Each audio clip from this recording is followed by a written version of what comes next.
Prepare the workplace for plasmapheresis. The extracorporeal circuit should be assembled under aseptic conditions. The ECC should be assembled under aseptic conditions. Check integrity of the pack with the lines and plasma filter, as well as the expiration date.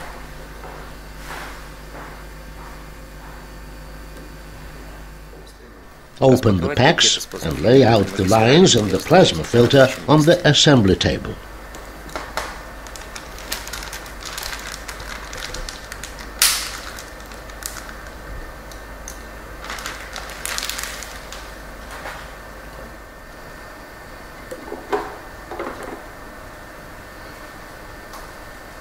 Lay out the lines around the apparatus, remove the protective cover from pump compartment and insert pump in the receptacle so that the fitting would be located to the left from it.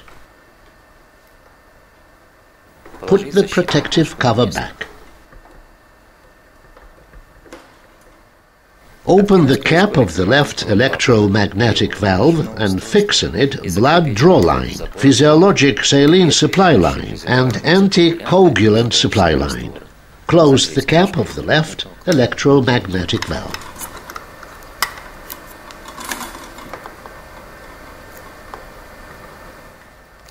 Open the cap of the right electromagnetic valve and fix in it line for transporting blood to the plasma filter with branching leading to pressure gauge, and secure the expansion pipe vertically in directing slots.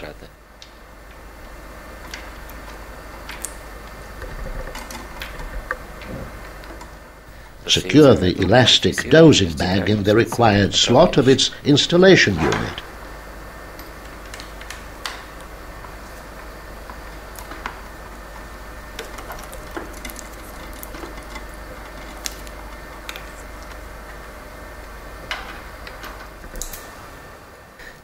So that the segment of line passing from the left electromagnetic valve would be positioned above the slot.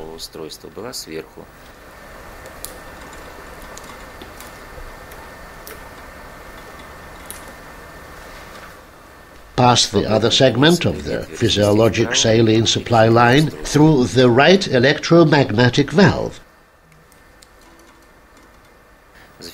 and connect it to the dropper.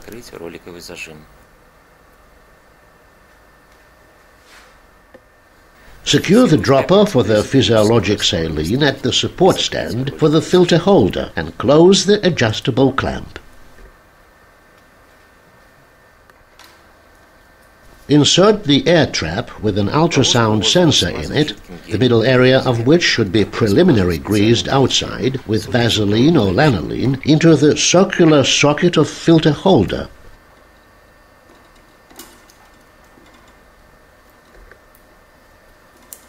Close the clamp on the air removal line and the clamp after the air trap. Secure the line going from the air trap in two directing slots located at either side of air sensor and check whether the pipe is firmly attached to the sensor.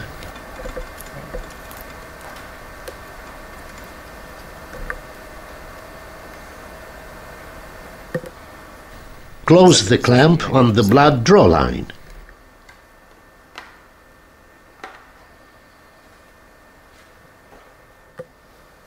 Close the clamp on the plasma collection line.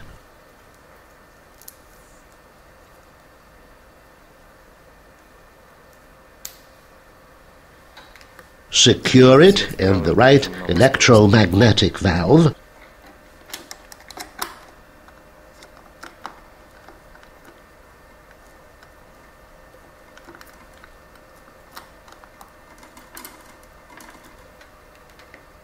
Close the cap and connect to the plasma accumulation reservoir.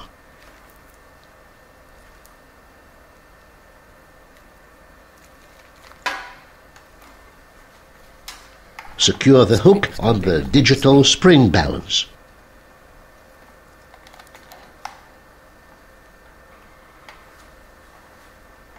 Insert the plasma filter into the corresponding slot of the filter holder so that the joining pipe designated as in red cap would be attached from beneath. as to make blood flow bottom up, a feature that provides for the reliable removal of air from the plasma filter. Remove the protective caps from the joining pipes of the plasma filter. The line with the red joining pipe is connected to the joining pipe designated as in red cap, while the line with the blue joining pipe is connected to the joining pipe designated as out, blue cap. So as to transport formed cellular blood elements from the plasma filter into the air trap. The joining pipe of the line should be connected to the plasma out outlet, white cap.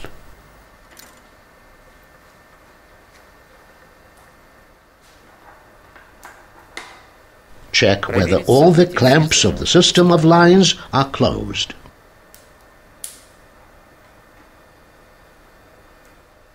Proceed with the filling of the extracorporeal circuit. Remove the protective cap from the needle of the dropper and insert it into the anticoagulant reservoir and suspend the reservoir on the right hook at the support stand.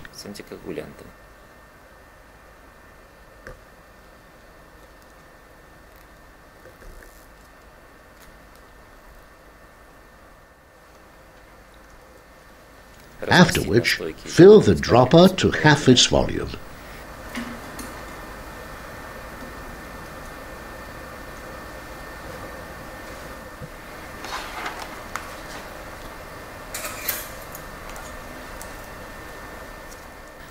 Remove the protective cap from the needle of the dropper and insert it into the physiologic saline reservoir.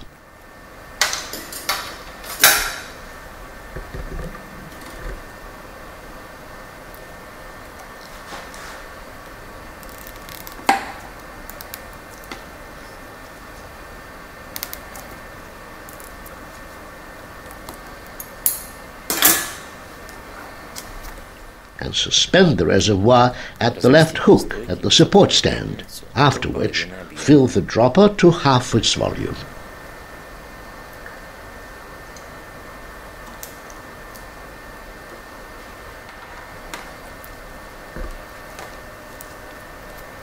Attach the infusion needle to the infusion unit, supplied together the set of lines, and connect to the physiologic saline reservoir. This finishes the assembling of the extracorporeal circuit.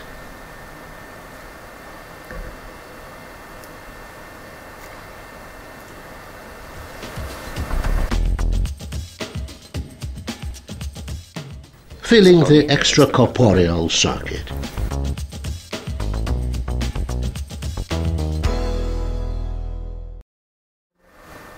Remove the cap from the air trap and open the clamp on this line.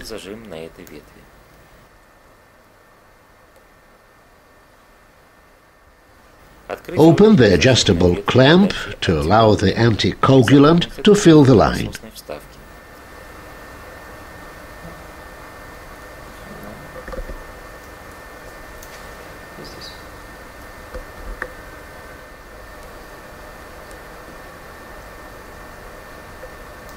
As soon as the anticoagulant appears in the pump, the adjustable clamp should be closed.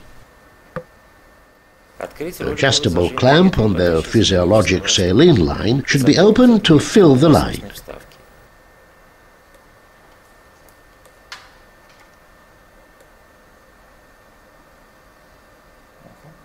As soon as physiologic saline reaches the pump, the clamp should be closed.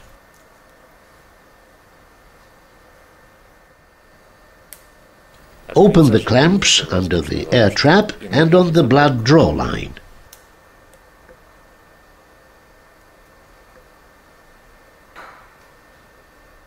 Remove the air in the blood draw line and lift the right side of the pump without withdrawing it completely, so as to continue the filling of the extracorporeal circuit with physiologic saline. Once the pump is filled, the pump should be lowered into the pump compartment, while continuing filling until the air trap is full. After which, the clamps on the air line should be closed.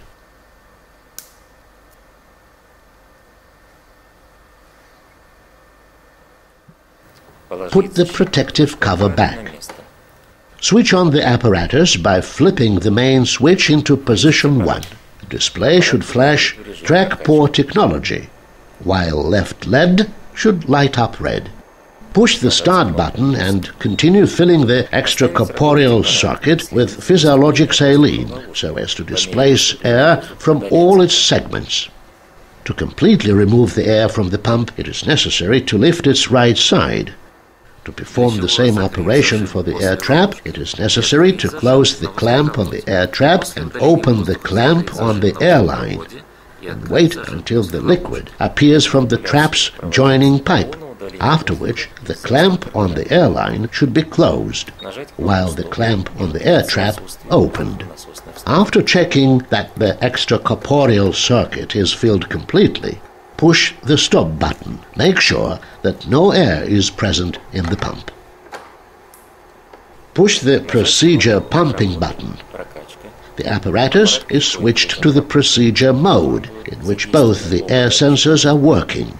Push the start button and work in this mode 5 to 10 minutes. Open the clamp on the efferent plasma line, remove the air from the plasma line and close the clamp again. Push the stop button, then the reset button. Check the closing of all the clamps. The apparatus is ready.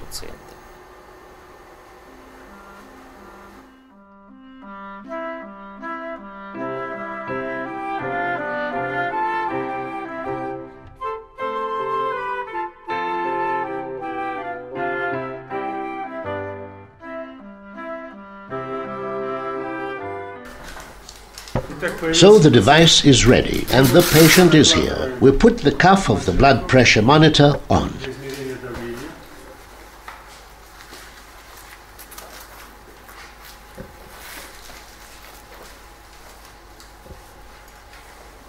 The puncture site over the cubital vein is cleansed with a disinfectant. We take a catheter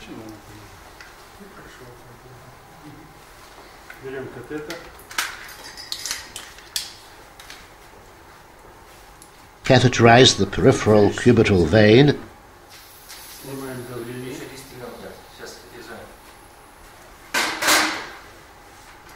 remove the infusion set needle from the bottle that contains normal saline, remove the needle and connect the infusion set to this catheter.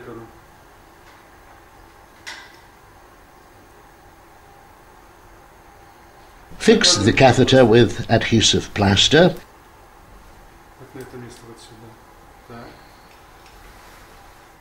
Infuse heparin, 2/3 of the total dose, which is 150 units per kilogram body weight, into the port of this catheter.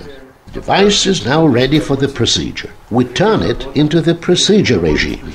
In this regime, the entire safety system is on. We unclamp the anticoagulant line. The sodium chloride solution is not fed. We unclamp both lines of blood drawing and returning.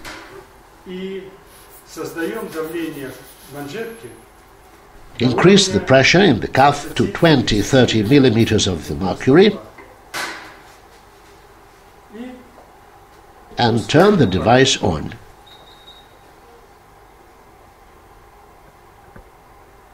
Blood drawn through the venous catheter is under control. Air bubbles appearing in the trap should now be removed.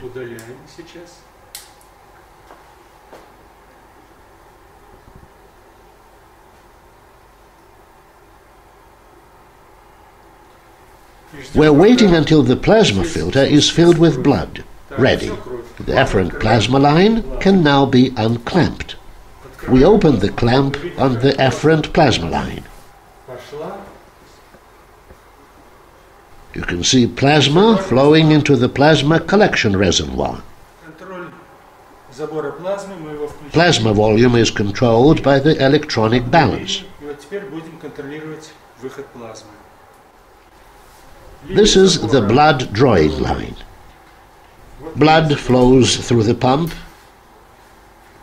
enters the plasma filter, then passes the trap and reaches the blood returning line.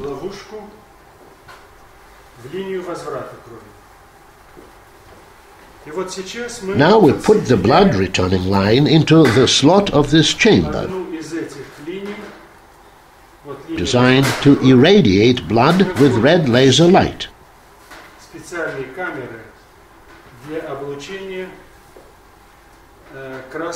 And turn this device on. Red light can be seen through the slot. That's blood being irradiated on the returning line. This is absolutely crucial in order to carry out immunocorrection directed at the immune system.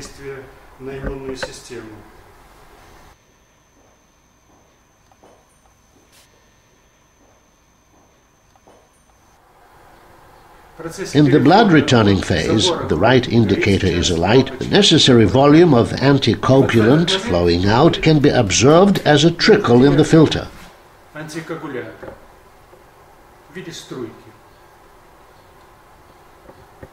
Now this trickle can be seen. This is the anticoagulant dose needed for one operation cycle. If the patient's blood is very concentrated, the amount of erythrocytes is above normal, we can add in some sodium chloride solution, 3 or 4 drops, during blood drawing. We can control how the device is working. We press the indicator button. Now we check the set pressure, 150 millimeters of the mercury. The current pressure is around 150 as well. This means all goes well. We press the indicator button once again and get the working time, 5 minutes. In this period, 300 millimeters of blood have passed through, and we got approximately 130, 140 milliliters of plasma out of that volume. This plasma is absolutely pure, without any formed elements mixed in. It is just like donor plasma, and it completely meets the blood service requirements. We press this button one more time and go back to the blood drawing and returning time control regime. The times of blood returning and drawing are alternating here. Then we control the operation of the entire system by these parameters: the times of blood drawing and blood returning. If the drawing line is on the increase, we check the condition of the vein and the drawing speed. If this time is insufficient, we will increase the pressure inside the tonometer cuff to 30 millimeters of the mercury. In order to increase somewhat the dose of the anticoagulant, we can put its bag higher, so the anticoagulant dose will be a bit increased. If the blood returning time is on the increase, the membrane pressure of the filter should be enhanced. We stop the device, press the programming button, then press the set pressure increasing button. You can see 150, 165, 170. Let's stop, for example, at 195 millimeters of the mercury. Then we press consecutively the programming button and the start button, and the device will start working at this higher pressure. And now it is working rather faster. Returning takes 6 seconds instead of 10 seconds earlier. And this pressure increment has not affected quality of plasma in any way. It is still pure, cell-free.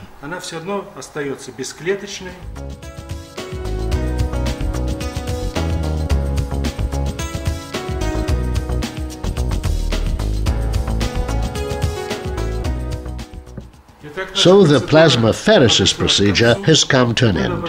We have collected 770 milliliters of plasma filtrate, and thus we take the additional pressure off the tonometer cuff. Clamp the blood-drawing line, open the normal saline feeding line,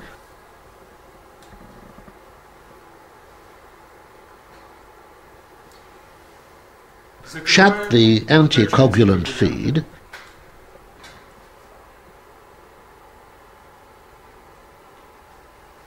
and as soon as we see that the blood on the blood feeding line has been diluted, we shut the plasma collection line. Thus we have collected a good volume of normal plasma.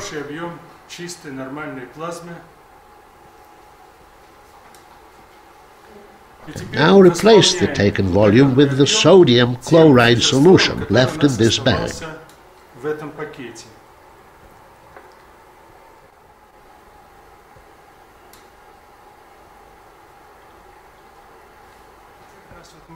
In this way, we have displaced all patient's blood that was inside the device. Now the device can be stopped. But let us see how the safety system works and stops the operation on its own.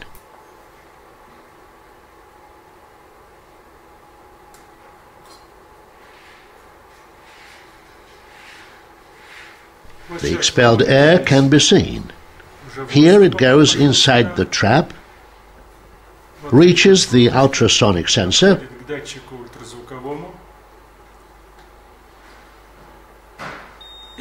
and the device is turned off. The display reads, breakdown, device stopped, air bubbles in the trap. This is the safety measure. We shut the returning line.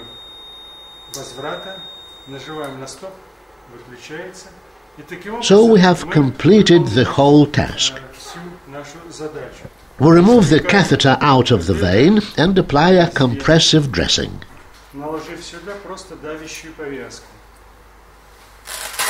Take the tonometer cuff off. So we have put the compressive dressing on and can now consider the procedure finished.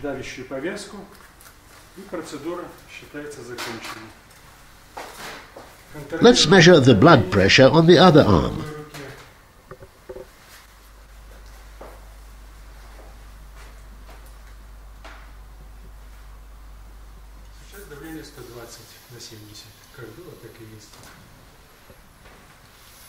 It's 120 and 70. The patient feels good. That's all. Our patient can get up. As you just could see, this plasmapheresis procedure is over. It went unruffled, normal, and without any complications. Its simplicity and safety make it fully meet all